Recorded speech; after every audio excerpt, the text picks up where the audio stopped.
عقل مند آدمی کے لیے 4 ساتیں ہونی چاہیے، 4 چیزیں ہونی چاہیے دن کے اندر. اس کی 24 گھنٹے کی زندگی میں 4 حصوں میں اس کی زندگی ہونی چاہیے.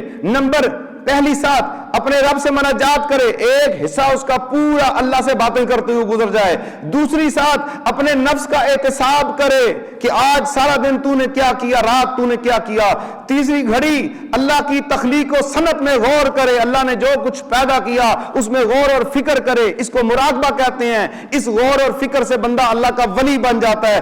چوتھی سات اپنے کھانے پینے کے لیے فارغ کرے، یعنی ایک حصہ اپنے جسم کو دے جس میں اس کو نہلائے دھلائے غسل کرے اور اس کو خوراک دے اور اس کے اندر 5 گانا نماز ادا کرے. یہ 4 حصوں میں اپنی زندگی کو تقسیم کر لیجئے، اللہ تبارک و تعالی بہت کرم کر دے گا. اور جو شخص اللہ تبارک و تعالی کے لطف و کرم کو دیکھنا چاہتا ہے تو پھر وہ کیا کرے؟ اللہ سے معافی مانگے. اے انسان، تجھے پتا تو گناہ کرتے ہوئے نہیں شرماتا، تو گناہ کرتے ہوئے نہیں شرماتا، تو جو ہے برائی کرتے ہوئے نہیں شرماتا، لیکن تیرا رب اس وقت شرماتا ہے جب تو گناہ کرتا ہے. وہ کہتا ہے ہائے اب مجھے شرم آ رہی ہے، اس بندے کو میں جہنم میں کیسے ڈال دوں گا. کرم بیوں لطف خدا بندگار، گناہ بندہ کرد است و شرمسار. گناہ بندہ کرتا ہے، شرمسار تیرا رب ہو رہا ہوتا ہے. اے بندے تجھے مر جانا چاہیے کہ تو اللہ کی زمین پہ، اللہ کے آسمان کے نیچے جو ہے لوگوں کو چھپ کر اندھیرے میں اور اکیلے کمرے میں گناہ کرتا ہے کہ تجھے کوئی دیکھ نہیں رہا. نہیں، تجھے وہ دیکھ رہا ہے. وہ تو ڈر اللہ سے، توبہ استغفار میں مشغول رہ جا اور اللہ تبارک و تعالی سے اپنے حال کو بے غافل نہ کر دے. یخاف علی نفسہ من یتوب فکیف تری حال من یتوب. وہ ڈر رہے ہیں جو ہر وقت توبہ استغفار میں مشغول رہتے ہیں، تو ان کا کیا حال ہوگا جو توبہ سے غافل ہیں، جو نیکیاں بھی کرتے ہیں اور اللہ کو مناتے بھی رہتے ہیں، پھر بھی کہتے ہیں مولا ہماری نیکی نہیں ہے. عبادت بھی کرتے ہیں، کہتے ہیں مولا ہمارے پلے کچھ نہیں ہے. اور صدقات بھی دیتے ہیں، کہتے ہیں مولا ہمارے ہاتھ خالی ہیں. اللہ کو راضی بھی کرتے ہیں، راتوں کو قیام بھی کرتے ہیں. تو نقل کر لے ان لوگوں کی جو سراپا نیک ہیں، سر سے پاؤں تک نیکیاں ہی نیکی ہیں، پھر بھی روتے ہیں، اور تو گناہ کر کے بھی توبہ نہیں کرتا. اور اپنے انسان تو اپنے آپ کو سنبھال. ان لوگوں کو دیکھ، یخاف علی نفسہ من یتوب فکیف تری حال من لا یتوب، جو نیکی کے باوجود اللہ سے گناہ معافی مانگ رہے ہیں، اور تو گناہ کر کے بھی اللہ سے معافی نہیں مانگتا.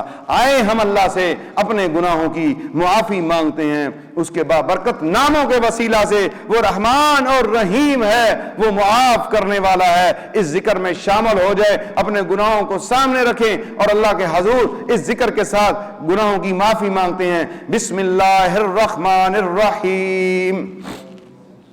یا اللہ یا رحمان، یا اللہ یا رحیم، یا اللہ یا رحمان، یا اللہ یا رحیم، یا اللہ یا رحمان، یا اللہ یا رحیم، یا اللہ یا رحمان، یا اللہ یا رحیم، یا اللہ یا رحمان، یا اللہ یا رحیم. اپنے گناہوں کو سامنے رکھیں میرے پیاروں، گناہوں کو سامنے رکھنے حاضرین و سامعین، یہ بڑی مقبول گھڑیاں ہیں، گناہوں کی معافی کرانے والا ٹائم اور وقت ہے. اللہ کی رحمتیں برس رہی ہیں. بہت سے روزہ دار اللہ کو بڑے پسندیدہ ہیں، ان کے وسیلہ سے گناہ معاف ہو جائیں. ابھی پوری توجہ مالک الملک کی طرف رکھیں اور خیال رکھیں وہ رحمان و رحیم میرے گناہوں کو جانتا ہے، مجھے معاف کر دے گا. ان اسماء کے وسیلہ سے ذوق شوق کے ساتھ کوئی زبان خاموش نہ رہے، محبت کے ساتھ اپنے پاک پروردگار کا ذکر کریں. یا اللہ یا رحمان، یا اللہ یا رحیم، یا اللہ یا رحمان، یا اللہ یا رحیم، یا اللہ یا رحمان، یا اللہ یا رحیم، یا اللہ یا رحمان، یا اللہ یا رحیم، یا اللہ یا رحمان، یا اللہ یا رحیم، یا اللہ یا رحمان، یا اللہ یا رحیم، یا اللہ یا رحمان، یا اللہ یا رحیم، یا اللہ یا رحمان، یا اللہ یا رحیم، یا اللہ یا رحمان.